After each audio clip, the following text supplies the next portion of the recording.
Sup everybody, I'm Joshua Orro, the Mustang Prince, and welcome to Mustang Prince Orro Reports. Now, I know the school year has just begun, but keep in mind, it's still the summer season, so why don't we talk about surfing again? Now, the last movie that I talked about that focused on this Hang 10 ocean sport was Sony Animation's Surf's Up sequel, Wave Mania, about 5 years ago. And in my opinion, I still think it's an okay movie, but it still had a fun vibe, and I liked the lighthearted feel, and it had a lot of goofy, cartoony scenes. Plus, I thought the WWE wrestler characters were hardcore guests. Anyway, on the topic of Surf's Up, why don't we look back at the first movie and see how it holds up today? Released on June 8th, 2007, the movie is Surf's Up. And now, let's start with the plot of the movie. Surf's Up follows teenage penguin Cody Maverick, who wants to be a surfer just like his hero, Big Z. One day, Cody, followed by a documentary film crew, leaves his home in Shiverpool, Antarctica for Penghu Island, the site of the Big Z Memorial Surf-Off. During his visit, not only does Cody make a best friend, a girlfriend, and a rival, but he also wants to be respected and admired, and he believes that winning the competition will bring him what he craves. However, an encounter with washed-up surfer Geek teaches Cody about what is truly important. Now, what are my thoughts on the film? Well, in my opinion, this was such a radical and fun movie. And to further explain why I love this film, let's head over to Mustang Notes. Now, firstly, Surf's Up is Sony's second animated film, their first being Open Season, which in my eyes is an okay movie, but it's not one of my favorites though. But over the years, I think Sony has made pretty great animated comedy films lately. For example, there were the Cloudy with a Chance of Meatballs movies, the Hotel Transylvania movies, the Mitchells vs. the Machines, Spider-Man Into the Spider-Verse, Vivo, and many more. And while the Emoji Movie is a guilty pleasure for me, I still say that the Angry Birds movies are Sony's real worst films if you ask me. In the director's chair would be Ash Brennan, who is a story artist and directing animator on Toy Story, and he was a co-director of Toy Story 2, along with Chris Buck, who co-directed Disney's Tarzan and the Frozen movies, and he was a supervising animator and story artist on Disney's Pocahontas and, of course, Home on the Range. Also to note, Surf's Up is a parody of surfing documentaries such as The Endless Summer and Riding Giants, with parts of the plot parodying North Shore, which to me is pretty interesting. Plus, I think Surf's Up is a way better mockumentary movie than this. Why'd my parents have to force me to watch this raunchy travesty? Another thing to mention is that the movie had real-life surfers Kelly Slater and Rob Mikado to have vignettes as their penguin surfer counterparts. In order to obtain the desired handheld documentary feel, the film's animation team motion captured a physical camera operator's movements. As for the animation, well, in my opinion, for Sony's second animated film, the CGI animation is absolutely excellent. Not only are the surfing scenes amazing, but I also think Penghu Island looks like an awesome summer getaway place. But the most dangerous part of the island is the boneyard, which is filled with dangerous rocks. And it's also the place where Big Z faked his death while he was surfing against Tank Evans. Also, my favorite parts of the film are the interview scenes between several characters and the documentary film crew, led by the movie's directors, Ash and Chris. Also, I like the certain parts where the documentary crew interact with the story. Plus, I think the film's soundtrack is very underrated, with songs like Drive, Lose Myself, Wipeout, What I Like About You, You Get What You Give, and more. And now, let's move on to the characters and their voice actors.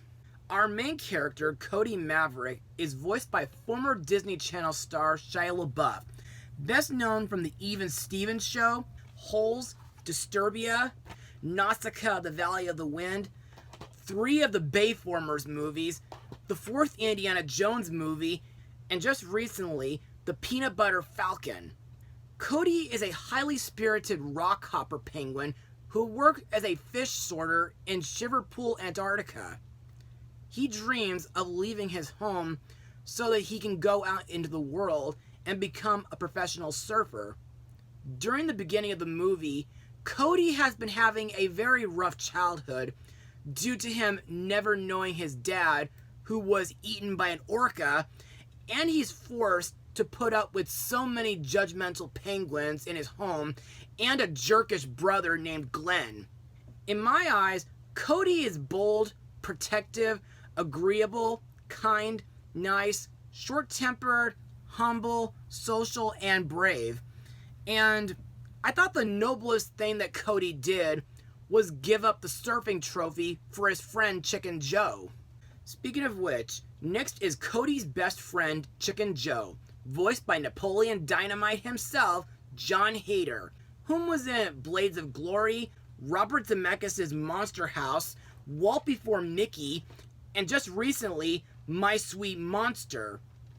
You know, I find it pretty interesting that Joe is the only surfing rooster in this movie, while every other surfer is a penguin. And in my eyes, Joe is a very relaxed, smooth talker who acts like somewhat of a stoner. Also, it is shown in this film that he and Cody have a few things in common. For example, they both never knew their dads due to them being eaten, nobody understands their surfing abilities, and both like adventures and food. Also, I like the part where Joe makes peace with a tribe of native penguins while he was searching for Cody in the jungle. And I thought one of Joe's funniest moments was when he spoke the penguin's native language. Our next character is Zeke Topanga, aka Big Z, aka Geek, voiced by Jeff Bridges, whom was in Disney's Tron movies, Rankin Bass's The Last Unicorn, 2008's MCU debut, Iron Man, and the 2016 Little Prince movie. A long time ago, Big Z was one of the most famous surfers of all time, and he was Cody's biggest influence for becoming a surfer. However, several years before the events of the movie, Z competed in a surfing contest with his old rival Tank the Shredder Evans. Sadly realizing that he couldn't compete with Tank, Big Z faked his death in the boneyard and went into hiding.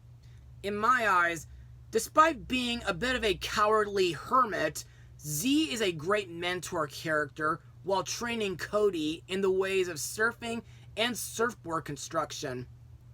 However, I thought the part where Z cures Cody's fire urchin poisoning by urinating on his foot was really gross. Next is Cody's love interest and one of my favorite characters in the film, Lonnie Alakai, voiced by the beautiful and talented Zooey Deschanel, whom I remember from DreamWorks Trolls, The Hitchhiker's Guide to the Galaxy, and Elf. Lonnie is Big Z's niece, and she works as a lifeguard on Pengu Island. To me, Lonnie is protective, polite, flirty, and hospitable. Plus, while she is annoyed with always rescuing little Arnold from drowning, I like the scene where she and Cody slide through a volcanic cave, which in my opinion looks really fun and thrilling. And I think Lonnie and Cody make a very sweet couple together. As for the other characters, we have talent scout Mikey Abramowitz, voiced by Mario Cantone, best known from the Sex and the City films and TV series. Mikey is a shorebird whose job is to find famous surfers for the Big Z Memorial Surf-Off. To me, Mikey doesn't really have a big role in this, but his job puts him through a lot of stress. And I think he can be really funny, but also cautious and serious. Next we have surf promoter Reggie Belafonte, a short-tempered sea otter voiced by Hades himself, James Woods. Now, I find Reggie to be a somewhat greedy and selfish boss who cares nothing but himself and only uses other penguins to work for him. Also, he's clearly insecure about his lack of height, and he attempts to compensate with his extremely large hairstyle. Plus, an interesting fact about Reggie is that he bears a striking resemblance to Jacob E. Shaddix, the lead vocalist of American rock band Papa Roach. Finally, we come to Tank the Shredder Evans, voiced by Diedrich Bader, whom I remember from the Country Bears, Disney's Bolt, and Dinotopia Quest for the Ruby Sunstone. Tank has been champion of the Big Z Memorial Surf-Off 9 times after Z faked his death. You know, I really find this guy to be an extremely arrogant douchebag and a real bully. Plus, he's exceedingly vain and confident in his abilities, believing himself to be better than everybody else, not only while surfing, but also in general. He intentionally and sadistically attacks other surfers, even children, by destroying their boards or causing them to wipe out. Plus, Tank is obsessed with his trophies, acting as if they were his girlfriends, which to me is really, really weird. Tank is also implied to be a mama's boy since he still lives with his mom and is occasionally bossed around by her. And now on to my final words. Overall, Surf's Up is a really radical animated movie, and nowadays, it's got to be listed as one of the most underrated ever. The animation is amazing, the main characters are cool and memorable, the voice acting is spectacular, the surfing scenes are fun and thrilling, and the interview scenes are pretty cute and comical at times. However, I really wouldn't recommend it for little kids due to the fact that there is a little bit of adult humor and language at times. But if you can ignore those moments, this is still a good animated surfing movie that deserves a watch. I give it a 97% out of 100. Well, that's all for now. Join me for my next episode where we head over to Fox to look at a virtual reality video game movie which centers on an NPC with a mind of his own. Mustang Power.